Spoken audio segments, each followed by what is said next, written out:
Welcome to Corporate Cafecito, a Latin and business podcast where we share insights and strategies to help entrepreneurs and professionals thrive.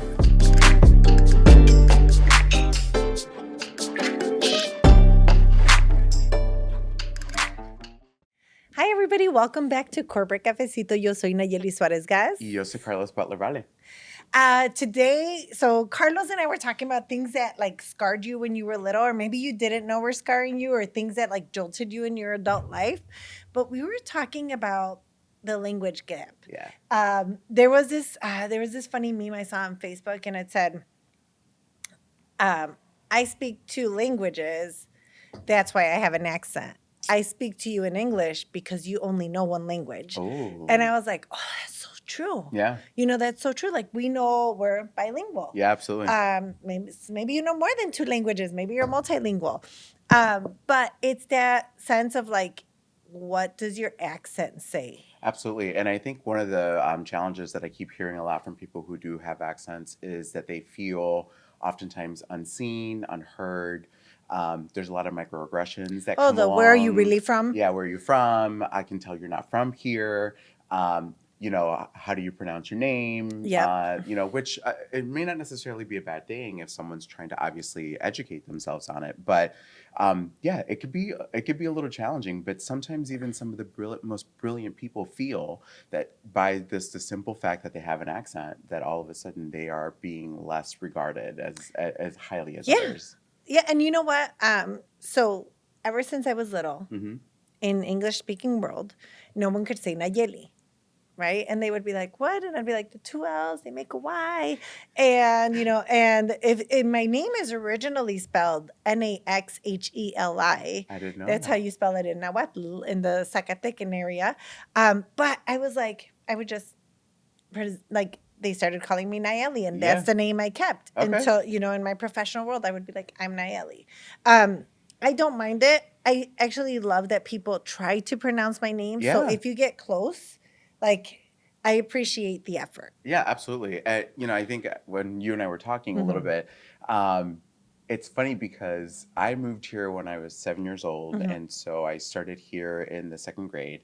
And I had a bilingual teacher. I won't name who she is, but obviously this was a long time ago as well. And obviously it wasn't a good story because if not, he would give a shout out. And as we were going through and doing like a attendance check, I remember that she would say Vale, and I'm like, Vale, and I of course didn't recognize it. And then she would say, I'm sure it's probably pronounced Vale, but no one's going to really pronounce it Vale, so I'm just going to pronounce it Vale, and we're just going to go from there. Yeah, just get used to it. And it was so interesting, Nayeli, because from that moment forward, I became like Carlos Vale. And it wasn't until I was close to 40 that finally I had to introduce myself in a meeting, and somebody was like, well, wait a minute, stop. Is it really Vale? Because it looks like we've never met a Puerto Rican named Vale. Yeah, and I remember being so nervous. Like my heart was palpitating. I was like, oh my gosh, why am I being questioned about my own last name? But it was a beautiful gesture because people were giving me finally permission to be able to say, if your last name is Vale, be Vale. Yeah. There's something beautiful about that. And so henceforth, I am Carlos Butler Vale. But yeah, it's interesting how that sort of shifts and sticks with you throughout as well. When I was first starting out of college and I was working for this gentleman, and he, and I also won't name him because this is also not a nice story, but I remember saying like, hey, I want to take this executive communication class. What do you think? And because at that time I was like working with like the C-suite and like VPs. And I was really intimidated because I had just come out of college and I went to UIC, go Flames. Love it. But I had just come out of college and I felt like I didn't have the finesse of like corporate speak. Yeah. And they had this class and I told them, I'm like, I would like to take that class because I think it would help me be better prepared to interact with my client. Yeah. And he said, oh, I was going to recommend you take it too because I think you think in Spanish on the job. Interesting. And like that's a liability. Yeah. And we have to fix that. And I was like, what? And then I lost it. I lost it. Yeah. I did go off on this person, and Uh-oh. I reported it to HR. Wow. Because I was like, I didn't like how it made me feel. Yeah, And I was like, you absolutely. don't know how I think. Well, and again, it's as if this was something bad. Right. I wish actually more people thought in whatever way it was that they want to. I mean, ideally, we want to create workplaces where people can feel that they can think, Yeah. however it is that they think naturally. And so, yeah, I'm glad that you did that I know, actually. me too. And I don't know what inspired me or what motivated me. I didn't know that that was a process. I didn't know that was something I could do. If I would have told my parents, like, voy a reportar a mi jefe porque me dijo que pensaba en español, they would have been like, you shut your mouth. Yeah, that's what I was going to ask you. Like, it's interesting because one of the things that I had to sort of learn throughout Hmm. was the fact that there were sometimes microaggressions that were happening that I didn't know were microaggressions. Well, this same individual, which great learning case, Yeah. had also asked me, like, do you go to one of your own to do your hair? Wow. And I Okay. was just like, no, I go to one of your kind. Like, what do Yeah. you say to that? And that was actually how I responded. Like, no, a white guy cuts my hair. Wow. I was just like, why are you like, you wouldn't ask that. I wouldn't Yeah. ask like, who cuts your hair? But it's so funny again. It's like over time you start to Hmm. learn that those things aren't necessarily meant as not as inquisitive potentially. Like It it's doesn't it's feel like a more positive than reinforcing curiosity. Right. stereotypes or those kinds of things.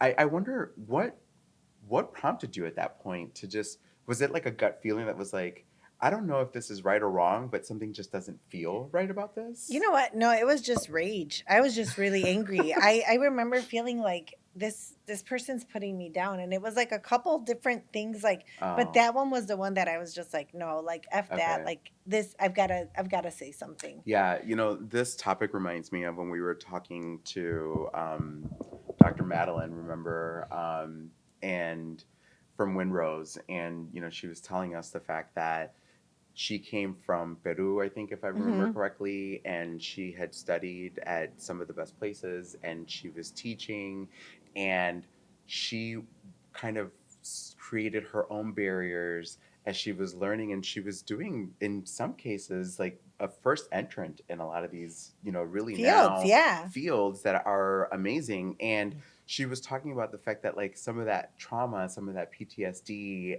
that fear of standing in front of a classroom with an accent, no matter how great the content was, that it was going to potentially not be Be received. reduced. Yeah, Yes. exactly. And so, I guess for me, my experience, I came at such a young age Mhm. that I never had an accent. And it's funny because when I go back to Puerto Rico, sometimes the fact that I don't have an accent when I speak English is kind of seen as maybe a little bit of a negative thing. It makes people Eh, think that I'm more American or more Americanized. acculturated. Yeah, more Yeah. acculturated, but I'm like, no, I'm just like you. Like this is me. This is it, right? But um I had to learn too to support people in workplaces that did have accents when folks were saying, I don't understand a word she's saying.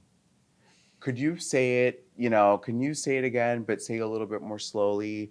And again, it's not that it's necessarily a bad thing if you're doing it to It's the understand, but in some tone. cases, It's yeah, yeah. it's how you deliver that. Because I will be the first person to say like, I'm sorry, I did not catch that. Can you repeat it, Mm-hmm. please? And I think that there's a different way of saying it Absolutely. versus saying like, I don't understand the way you talk. Yeah. Um, so I think growing up, we saw accents as, and there's so many people in our generation that don't speak Spanish because their Mm-hmm. parents didn't want them They to didn't have want this them because they to. got stigmatized so much. So for all you non-Spanish speaking Latinos, we know why you don't speak Spanish, and it Yeah. is okay.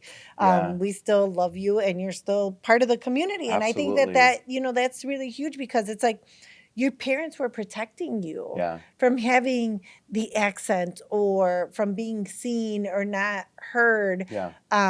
So I totally understand why that I happens. remember the very first time that I met a non-Spanish speaking Puerto Rican. And I got to tell you, I was part of the problem because I didn't realize the privilege that I had to be able to be born in Puerto Rico, be raised in Puerto Rico, at least long enough to be able Hmm. to learn the language. And when I came here, I was like, what kind of a Puerto Rican are you? So I will recognize as a 9-year-old, I was probably part of the problem. I didn't realize that that's what it was. Yeah. But when they finally told me that this was now the second or maybe even third generation of folks that had lived here that were told not to learn the language or Right. were purposely not taught the language, I was part of that accent bias that I think is happening, and it's certainly, I think, it transcends differently when it's done in a professional setting, Hmm. and that's why I think this is an important topic for us to talk about, because one of the things that we've seen about our Corporate Cafecito listeners is that we have such a wide range of folks. Yeah, in so many um, countries. Absolutely, Yeah. and whether you're Latine or you are someone who is a supervisor, or in a Hmm. executive leadership position that supports Latina, we want to make sure that you realize that this is real, that it exists, and that it doesn't, that the bias happens. It happens all the time. The microaggressions happen. They happen all the time.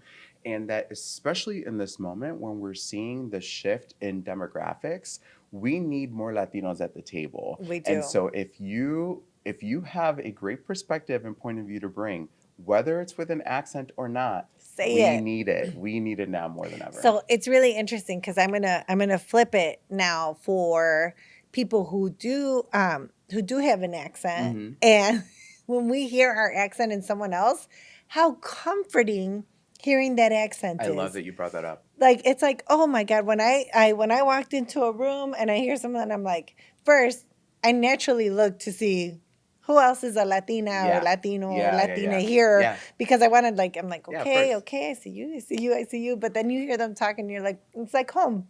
Yeah. I It's so funny that you say that. I would never have thought that, but I think it makes perfect sense. Like, there's Hmm. this sense of Unity yeah, of community unity, of community comfort, like ease, yeah. a little bit, even that comes about. And I think for me it signals knowing and recognizing that accent bias is real. When I hear someone immediately has an accent, Mhm. I want to make sure that I do my very best to ensure they have a platform, that they're able to be heard, that they're able to be listened to. So it's kind of like, almost, it signals to me that my inclusion powers have to be activated to ensure that That this those people person are able to, I yeah. had an econ professor, and he was Chileno, and he every time he pronounced like economic terms, he would do it with a very Spanish accent. So for the whole time I was studying, I thought it was because he would just, instead of saying like Pareto superior, he would say Pareto superior, and so I called it the Pareto curve too. But it was just interesting because like I also like other students were like, "Oh my God, he has such a thick accent." I didn't hear it anymore because he spoke Spanish. So I knew Yeah. that accent was familiar to Yeah, me. absolutely. Wow. I think one of the things that, as we're thinking Mhm. through, is, and we've sort of addressed this before in previous episodes, but a lot of folks wonder, particularly those that have accents or that are bilingual or even Spanglish. Let's call it what it is. I Mhm. mean, we speak We speak Spanglish here Spanglish all the quite time. often. They wonder, isn't it an advantage or is it a burden? It's an advantage. Yeah, talk to us more. What do you?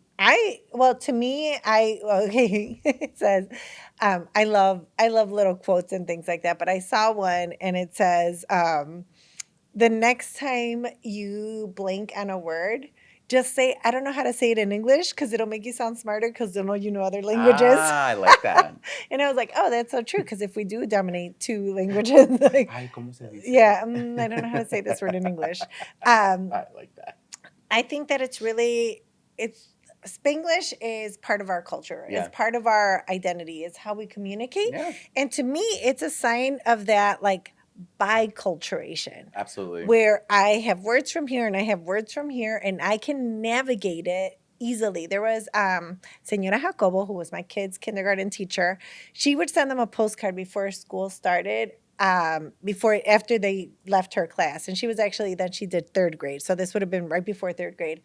And she sent them a note and she was like, "Dear Mario, Estoy tan emocionada to have you in my class next year, porque Oh, yo sé que tú eres muy listo, and that while you're reading this, tú puedes cambiar de un idioma al otro because you are bilingual. I love And I was just that. like, I love her. And it That's was just such a fantastic. cute card because I was just like, and he read it. And I was Yeah. just like she's training his brain to use both languages Yeah.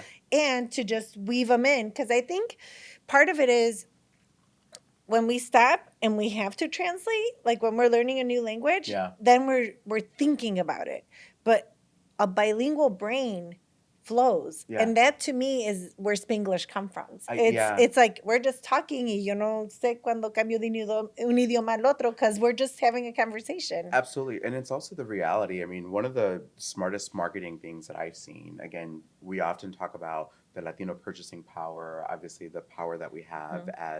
as a demographic, and even though we're not a monolith, right? But Mhm. I remember hearing on the radio the very first Spanglish commercial, Ooh, what and was it it was for? for a car. It was I think it was a Toyota commercial, and I Was remember it the Toñito one?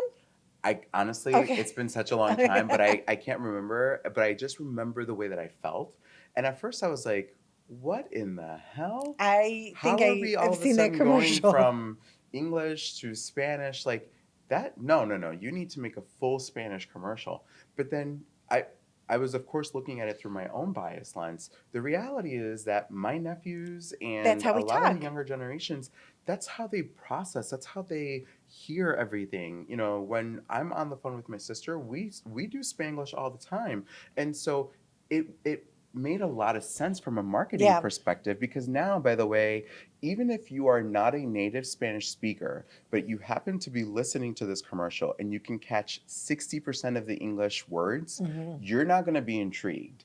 And so now you're actually capturing two markets rather than At just one time. necessarily one. So everyone please search that commercial, and I want to say it's Toyota, and the name of the child in it is, they call him Toñito I think because you might be right. they're talking about like how we're, overprotective and doing this and blah blah, and it was like, we take care of you and Toñito, and I was like, oh, Yeah. well done, because one, we all have a Toñito in our family, Yeah. but also I was just like, that's such a good connection, Yeah. especially tapping into Latino car buyers because we are the youngest demographic in the US. We will be in, car buying situations more often. We Absolutely. have larger families, so we need more vehicles or larger vehicles. So I thought that was very genius. And I think, to that point, I'm glad that we're talking about this because one of the things that we want to do, obviously, Mhm. is empower people to feel like, because who knows? I often wonder who was the person in the room Mhm. that finally said, maybe we should do this in Spanglish, right? Yeah. We I want like to think it was all one of of us. you. I would love to think that Yeah. it's one of us. Yeah. And in my dreams, I and my utopian mind, I would say absolutely. And if that is the case, then that means that someone had to feel like it was enough of a superpower. Someone needed to feel comfortable enough to be able to Yes. say, wild idea here, but what if we actually did this commercial in Spanglish? And so, Or again, that person said, ¿Qué les parece if we go? yeah, en español, completamente in English, Yeah. in Spanglish, right? I think so. The being bilingual in it and of Mhm. itself is obviously a superpower, but making sure that you are in a space where you feel comfortable enough, and that for those of us that are supervisors, executives, that we're creating those types of spaces where people can actually raise their hands to be able to Right. give that next great big idea to maybe do a Spanglish commercial. Yeah, and you know what? I love the George Lopez show. Oh yeah, absolutely. Spanglish went mainstream with him. Yeah. And I think the more it becomes the norm, Mm-hmm. right? And I love that like most schools teach Spanish now, even from kindergarten on. I just think that we have to talk about like Spanish is now so mainstream here. Mexican food is the preferred food in the country. Mm-hmm. I think it was something like 4 billion tacos eaten last year. I Um, wonder how I wonder how much I contributed I to know. that. I Like, have there's a safe bet that I and how do they contributed count quite a my secret bit. tacos that I have Yeah, on the way home exactly. that people don't Yeah. know? But I think that to see that in mainstream media, to see it in advertising, to understand that Spanglish is part of who we are, I Yeah, feel is a very good balance of like respecting who we are, but respecting where we are. absolutely. That we're And here and we speak English and we also speak Spanish and we celebrate our culture, and how we do it is, through through language or through language. food Yeah. or through celebration. Yeah, it's all of the above. I Hmm. was watching a video the other day on, I think it was Facebook, and the lady was talking about these Spanish words Hmm. that don't have an English translation. So, for Yeah. example, the one that really stood out to me is la palabra estrenar, Uh-huh. and she's like, I still haven't been able to Like, I'm find, going to use this shirt for the first I'm time. going to use this for the first time, but it sounds weird that you would even Yeah. say, I'm going to use this for the first time, that you would even announce it, right? Yeah. But that I could absolutely see that in a commercial.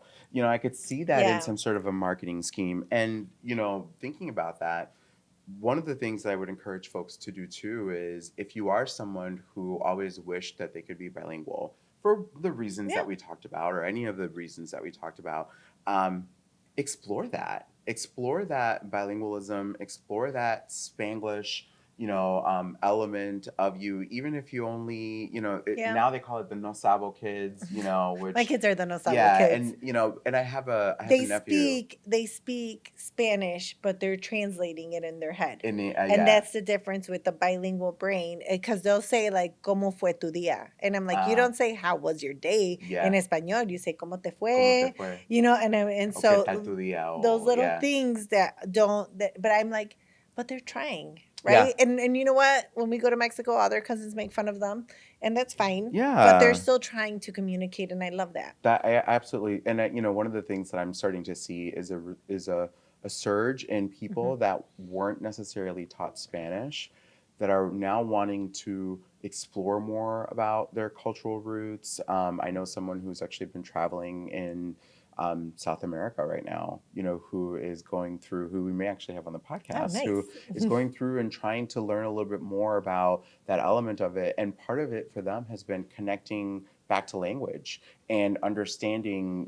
how language shifts and shapes. I have a 21-year-old nephew who just is graduating college, That's so and cute. I love it. he understands Spanish, but and also, by the way, he wants to do marketing. Mhm. And so one of the things that I've tried to um, encourage him to explore is getting back to that Spanish language element, going and visiting Puerto Rico now as someone who's 21 and having an opportunity to experience something different. And that, Mhm. I think, could potentially be part of his superpower A as hundred he percent. becomes the next generation of people who are going to be sitting at the decision making table, helping us decide how to market and create better products and services for people. Yeah. So, and as he gets his degree in mercadotecnia, or as we like to say, marketing, Yeah. Marketing.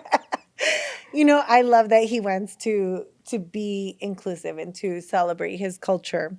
I think that it's really important as we grow more comfortable Hmm. here and becoming Carlos Butler Vale, Vale, yeah. and telling people like Nayeli is two L's make a Y, Yeah, and if you can say it, try. absolutely. Um, but I think that's the power of what our community brings, to be able to be bilingual, to think in Hmm. like two languages at one time, to Yeah, be able to belong to two communities. yeah, Because the reality is, like, while we are part of the Latina community, I'm also part of like the working moms group in my community, and they're diverse. And yeah, so, we don't just belong to one, we belong to many. absolutely. And to be able to come wholly as yourself and say your name the way you say it, and to, just feel comfortable doing that, I think not only shows your leadership, your comfort, I think it models it for the next people to Without a also say doubt. their name how they say it. Without a doubt. And I think, for me, one of the blessings that Mhm. I truly feel it's a privilege to be a Spanish speaker. And I recognize that now, how much of a privilege that is. And part of that is understanding that it opens up the door to a Mhm. whole nother world. It I could does. go to Ecuador and I could understand so much of what's around me. I can go to Argentina. Mhm. I can go to pretty much basically, even if I go to Brazil, I could Yeah. probably understand quite a bit. But if I take that and I apply that into other things, like that, the world becomes your oyster. So for our final sips, I I'm out of think, cafecito yeah, our final already. cafecito, right? It's important, again, to reframe language as a leadership trait, and not as a liability. Yeah. And honestly, more than anything, we want to encourage all of you to feel like you can say whatever you want to say in your voice, en tu idioma, como tú lo quieras decir, como tú lo puedas decir, porque así es que necesitamos que lo digas. Yeah. And to what you said earlier, when someone has an accent and you feel like they're not getting their message across, help them. Give Absolutely. them the platform, give them that stage where, or make that connection for them. Yeah, absolutely. Because we are a brilliant people and we need to celebrate it. So I am out of cafecito.